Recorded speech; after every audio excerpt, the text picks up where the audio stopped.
Hello everyone. This is Dimitrios Oros, and this is another episode of the Deathgineers podcast. Today we are discussing the World Championships of Warhammer, the most important tournament that starts today regarding Warhammer 40,000. We are going to discuss, since we are a Deathwatch-centric channel, the lists that we have seen participating in this very important event, and make a bit of commentary about how it can fare against the missions that will be played here. So the first part of this video will be presenting the Deathwatch players and their lists for this championship, and then we will take a quick look in the missions that will be played and how Deathwatch could fare in them. So let's start with the lists that we have found available in this tournament. Unfortunately, this is another event that Deathwatch has a very minimal participation, with just 4 players selecting to play with the Deathwatch armies. We have to note here that this event is a very important event in the world of Warhammer 40,000, competitive Warhammer 40,000, and the participants are getting their tickets through their own success in various tournaments and championships and leagues around the world. So the players that we are going to see here have earned their participation in this tournament. I want to note that because the commentary that I'm going to make is not from a position of expertise or experience. I am pretty much a very, very, very worse player than these guys here, so they probably know what they're doing much better than I am with my lists. But it's going to be a commentary based on my little experiences and how I see these lists and how I have played against other players.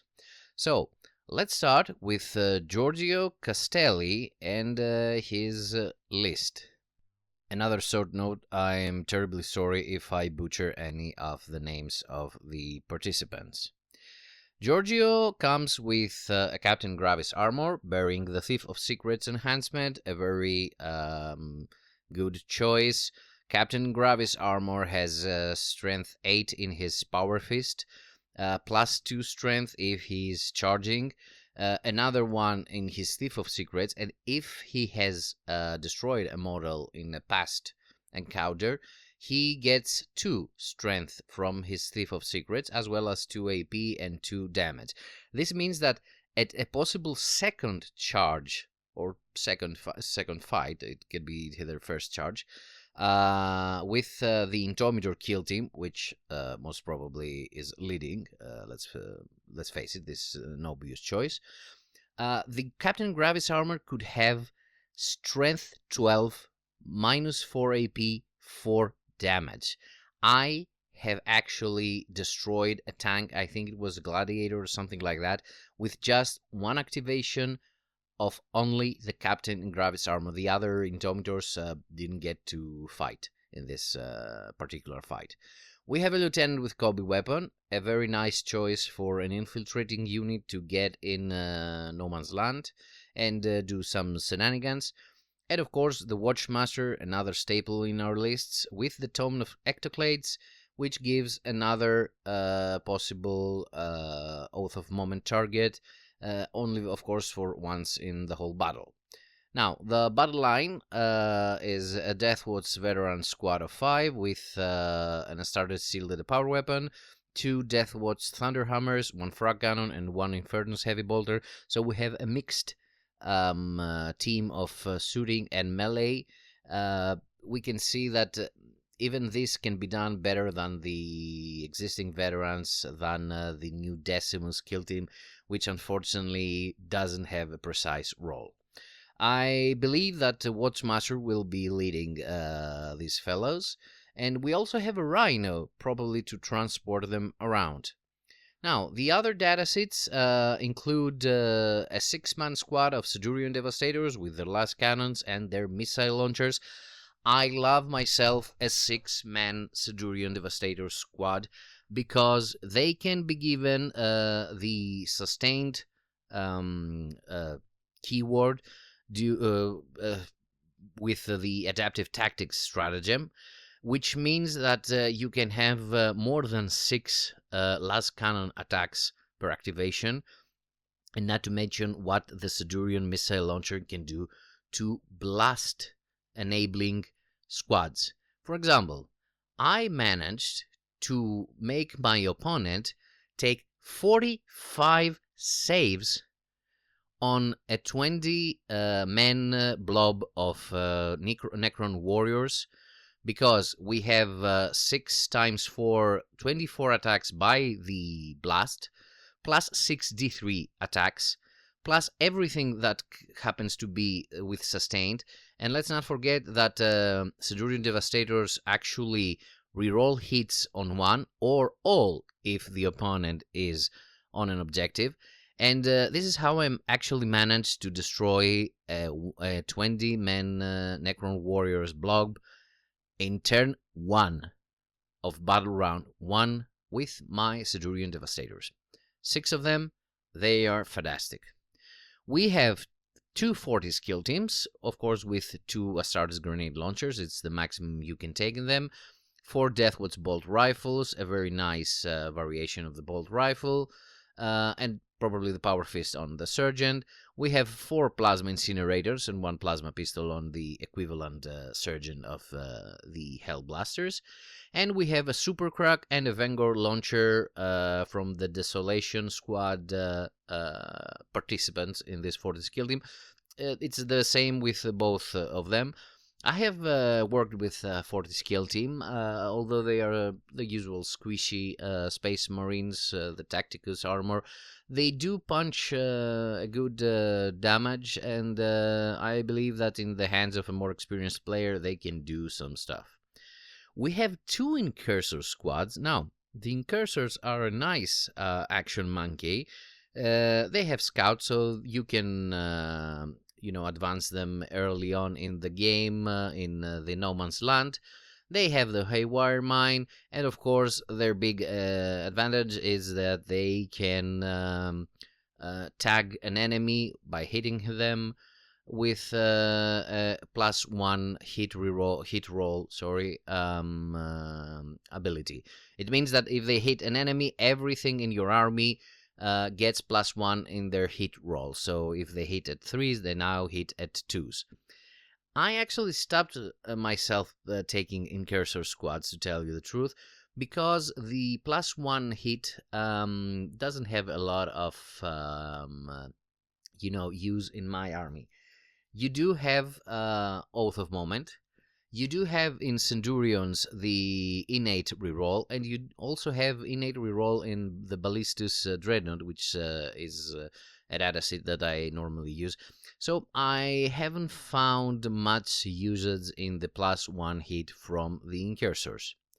Of course, probably the most stable of all staples in our armies at the current balance. 2 Indomitor kill teams, with 2 heavy bolters and 2 bolt rifles, with 2 melta rifles and 1 multi-melta, and with the 3 aggressors and their flamestorm gauntlet. I do believe that 2 Indomitor kill teams, one of them led by Captain Gravis Armor, is like the backbone of our army. This one captain in Gravis Armor can give a free side-to-side teleportation ability round 1. If we go second, we are made for, because you can easily, in your first turn, position your Indomitors in such a way that they can take aim at some important enemy and be positioned the best way possible in order to get also some cover. Rounding up this army, we have an Infiltrator squad, another action monkeys unit. early on with the lieutenant with combi weapon. You can grab some nice positioning in the no man's land in order to give some room for the Indomitors to come after the side-to-side teleportation. Also, we have a suppressor squad. This is something that I haven't been seeing a lot, not just in Deathwatch army lists, but in general. I have, I have seen good and bad comments about this particular unit. So we will have to see what gives with this one. Overall, a very nice list. We don't have any heavy armor, some dreadnoughts or some kind of tanks, apart from the Rhino transport. It's pretty much very similar to what I take in some cases, although I do bring a little bit more of heavy armor because I like to have something to draw enemy fire, the usual destruction carnifex, as they call it, where you have a unit that is a bit posable, a bit, imposing, sorry. And you get the enemy to think, I have to kill this thing, while they let your other units do their thing. And since not many people know a lot about Deathwatch, the Indomitor kill teams are a very nasty surprise for them and what they can do. Now, let's go to the next list from Timothy Smith. So, Timothy brings a little bit of a different list than what I have been used to. First of all, we have a captain, a regular captain, bearing the Beacon Angelis enhancement, so they can have deep strike. We have the usual suspect in a captain in Gravis armor and the Tome of Ectoclades, so that they can get a second Oath of Moment. We have a Judiciary with Thief of Secrets.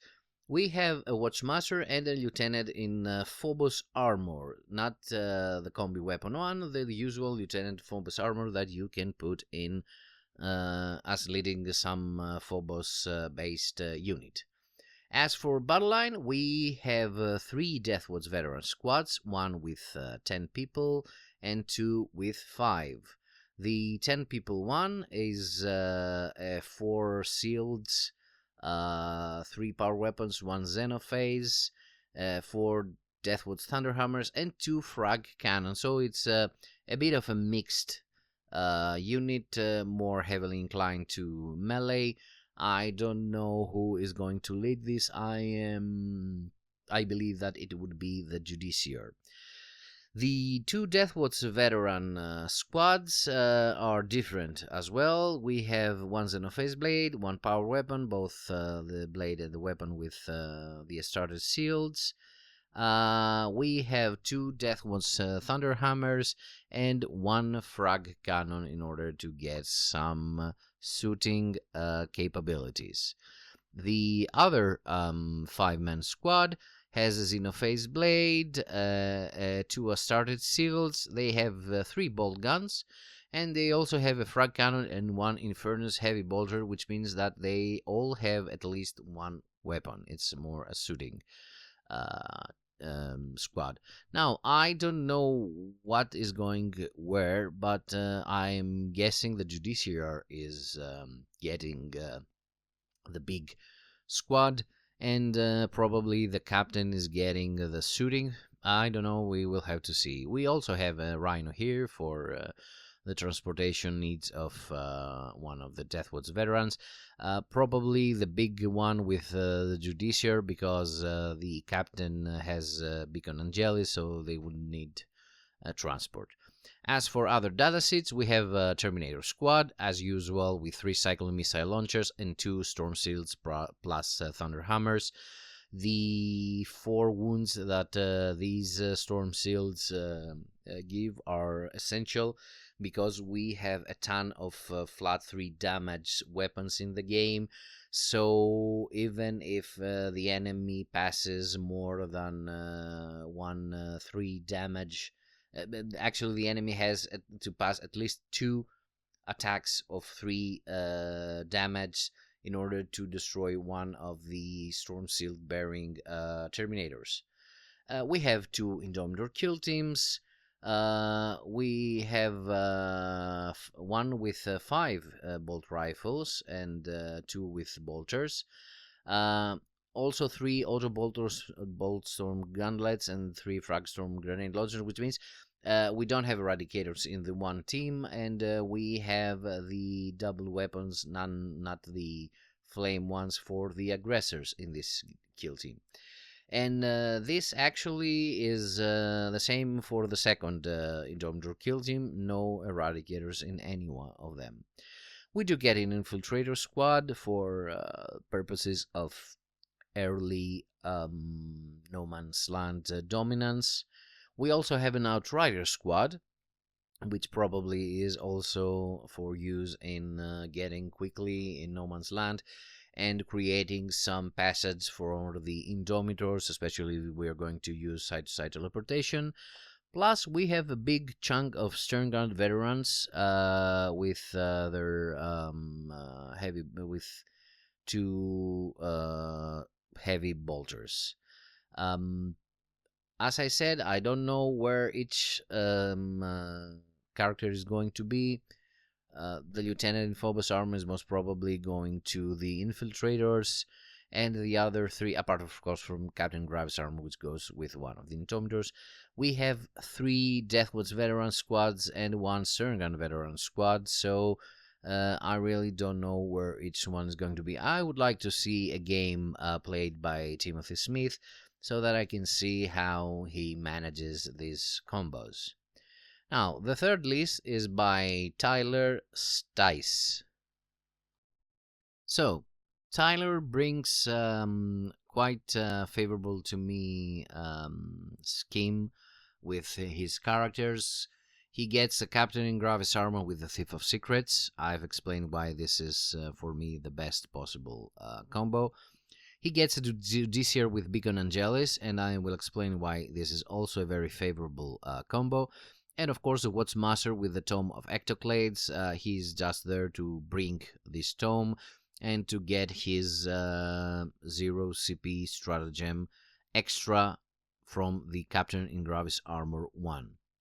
If you have both these characters, you can actually have 2 stratagems that can target 4 different units. For example, the Captain Gravis armor side to side teleporting his own unit and another one, and the Watchmaster giving the adaptive tactics stratagem to his unit and another one. Always kill teams if you want to have a different mission tactics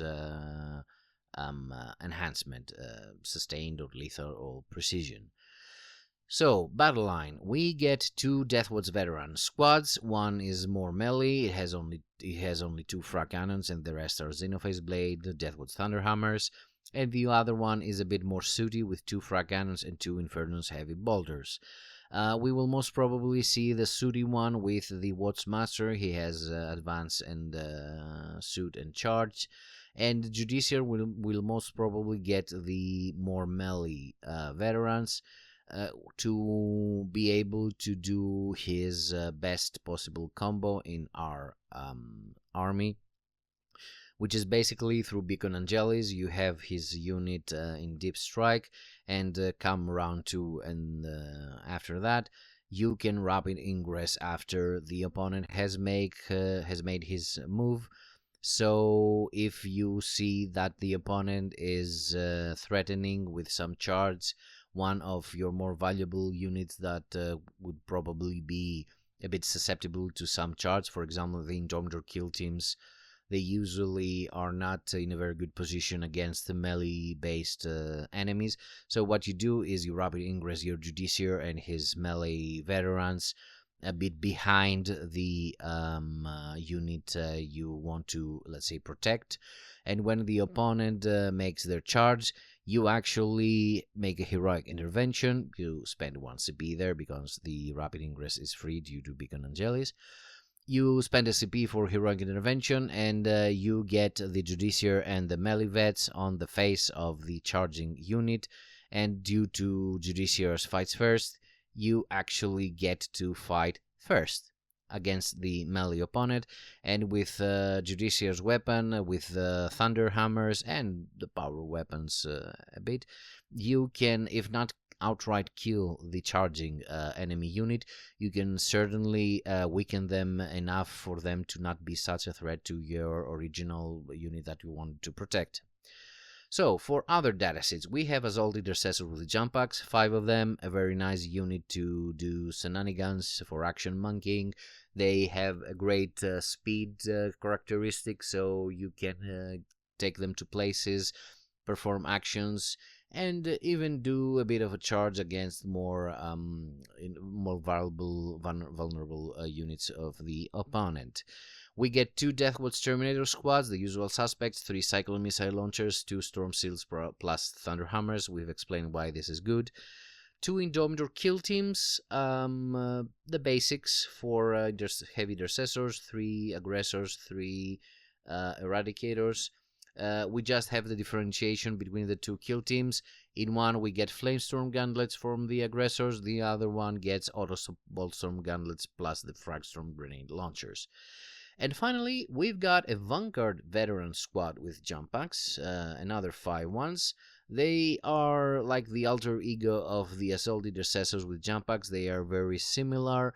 They do a bit different stuff. So basically, these 2 units with the jump packs, they are there for your action performing, action monkey type of units. We also get, and this is first one here in this list, some allied units in the form of a Sisters of Battle Immolator and a Sisters of Battle Squad. I haven't seen how these can be incorporated in our lists, so I would like to see one of the fights from Tyler, one of the battles Tyler Stiles will have in this tournament, to see how these allied units fare. So let's move on to our 4th and final list from Jan Tran. So what Jan brings on the table is again a Captain in Gravis armor. He gets the Tome of Ectoclades. We have a Judiciar with Beacon Angelis, remember that. Lieutenant with a combi weapon for the various action monkey shenanigans, and a Watch Master. I find it interesting that we don't have a character with the Thief of Secrets enhancement, but to each his own. We have 2 Deathwatch veteran squads. It's 5 people. We have 2 Astartes Seals, 1 Xenophase Blade, 1 Power Weapon, 1 Black Sealed Blades, and 2 Deathwatch Thunder Hammers, which is basically the most melee unit you can take out of 5 Deathwatch veterans, probably with the Judiciar and the Beacon Angelis. And we have another 5 veterans with 2 Astartes Seals, 1 Xenophase Blade, 1 Power Weapon, 2 Deathwatch Thunder Hammers, and we get a Frank Cannon instead of the Black Sealed Blades, probably with a Watchmaster and his Advance and Suit ability. We also get an Intercessor squad, and it's the only one of the 4 lists that gets this unit, and is a unit that I usually use because the sticky that they provide for your backfield is very important. If you don't have deep striking or up and downing units from your opponent, then you don't have a lot to take care on your backfield. You just want to have some sticky and have the Intercessor squads go midfield and do some disturbing for your opponent. They actually do have a bit of a suiting. You could probably manage to get them to a second objective and sticky this as well, although I don't believe I have done it like 1 out of 10 times I play with them. They usually end up dead by the time they get to the second objective, and they could make it sticky. But overall, they are a nice unit that can help you with point scoring. We also get a Rhino as a dedicated transport. Probably you get it for the Watchmasters, Deathwatch veterans. From other datasets, we have, this is the first list that we actually have 3 squads of 5 Terminators, the usual again, Cyclone Missile Launchers, Storm Shield and Thunderhammer. We get 2 Indomitor kill teams, again the usual, with the 2+2 bolt rifles and heavy bolters, with the Flamestorm Gauntlets on one and the Auto Boltstorm Gauntlets in the other for the 3 aggressors, and of course the 3 Eradicators with the Melta rifles and the 1 Multi-Melta. We also get an Infiltrator squad for some midfield early on dominance. And plus, we get an Inquisitor Druxus. Now that I think about it, we do have a Judiciary, a Watchmaster, and an Inquisitor Druxus, and we have 2 Deathwatch veteran squads. So, to tell you the truth, I don't know how this will play out, because usually Inquisitor Druxus is put with some Deathwatch veterans. I have played her once, I believe. It was a nice model, although it does wonders in Custodes lists, and probably we could discuss about it at some point. But I don't know what synergies we can play here. Maybe the Watchmaster is staying alone, and it's just there for the zero CP stratagems. I don't know. Another interesting list to see how it is going to be played out. So, now that we are done with the 4 lists of Deathwatch, I want to take a quick look at the missions that will be played in this championship, in this tournament, and make some remarks about how a Deathwatch army would play out in these missions. So, the basic format is that we will be having 4 matches, then a probable shadow run if there are, discrepancies in who is first in its pod. The pods are, that, let's say, the leagues, the sub-leagues that everyone is divided into. And after the shadow match, the shadow run, we will have also another 4 rounds for the finalists of the tournament. I will present you the missions as they have already been announced. Not with many details, so as not to drag this a lot. So, the first mission is Purge the Foe with Anvil and Hammer setting on layout 8. We can see that this particular layout has a very big line of sight from the upper leftmost part of the left deployment zone to the right, to the bottom of the right deployment zone. It has 2 great obstacles in the no man's land. We can see that these are impassable and with no line of sight obstacles. A Deathwatch army would probably be able to get some coverage behind this big wall. It's probably with containers and such. And also the sea,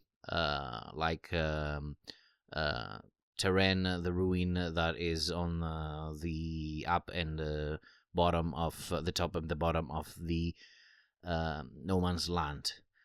This is Purge the Foe. Of course, it's a nice mission if you have an opponent with many different units. It's not very good against more elite units, as Deathwatch is a semi-quasi-elite army. We usually don't have a lot of units, so we can make this a little bit more difficult for our opponents. The second mission now is a linchpin. We have the tipping point, and we have again the layout 8. Linchpin is also a nice kind of mission. We have the resources to keep our home objective safe, and I believe that Deathwatch army can easily get the upper no man's land objective and contest for the middle one. We move on with Terraform on a Terran Layout 2. And I actually really like this kind of setting. It's kind of an all-out. Again, I believe that we can easily keep our home objective as a Deathwatch army, and all three of the No Man's Land objectives are a bit contestable by us. Of course, there is a big open line from the deployment zone objectives from one to the other, and also we have very big lanes on the top and on the bottom of the of this terrain, of this layout. So if we can lure the opponent, as we are a very sooty army, we might get some more advantage over this. I believe that I had played once against salamanders in such a layout, and the opponent had his repulsor executioner on the upper right part of the map. And I actually managed to get some Sedurions and some Indomitors in line to suit them, and I actually managed to destroy his repulsor executioner without him managing to actually do any damage. So the fourth round, the fourth mission, is the same layout, number 2, Tipping Point and Scorched Earth. Again, we have here the very open lanes, up, down, through the objectives, and of course the big middle one. So if a shadow run is needed, it's gonna be Linchpin on layout 6. This is a very interesting layout. It offers a lot of possibilities for coverage. Again, I believe that if you start, we always take as granted that we are starting on the left bottom, if it's our starting point.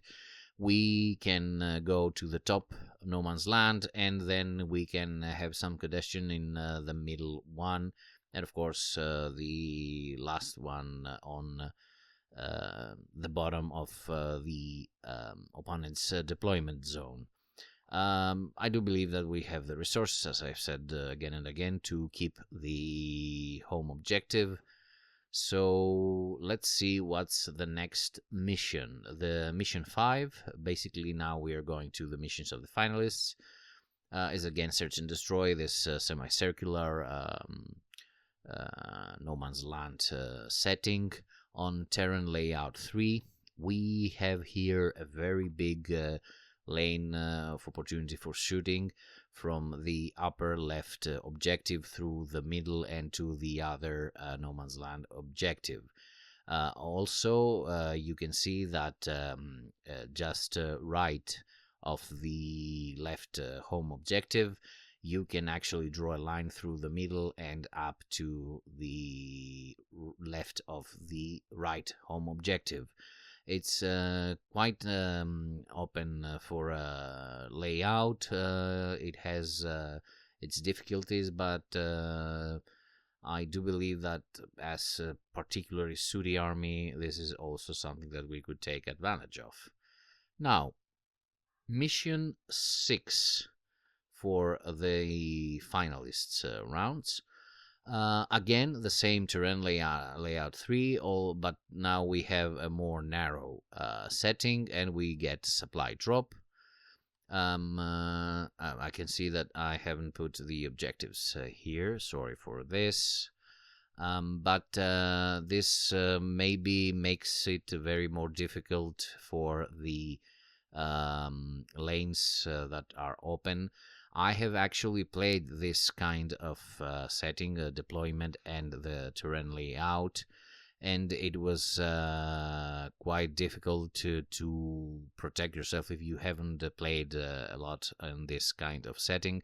I actually had ballistas behind this container on the bottom right, and I didn't take care of protecting it from this open line, and I just lost it round one.